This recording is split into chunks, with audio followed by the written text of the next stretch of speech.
رنگ والی ہو وہ عورت ایسی خوشبو استعمال کرے، کیونکہ رنگ والی خوشبو میں پھیلاؤ نہیں ہوتا، خوشبو وہ پھیلتی نہیں ہے۔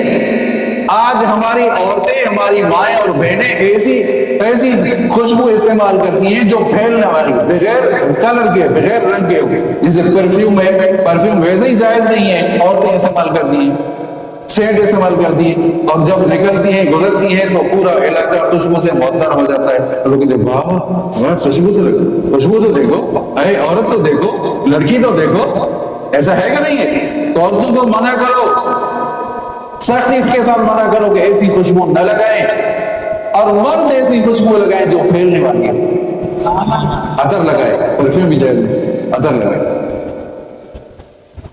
آپ صلی اللہ علیہ وسلم کے پسینے مبارک میں ہی خوشبو تھی۔ حضرت انس رضی اللہ عنہ فرما رہے ہیں کہ 10 سال میں آپ صلی اللہ علیہ وسلم کی خدمت میں رہا، 10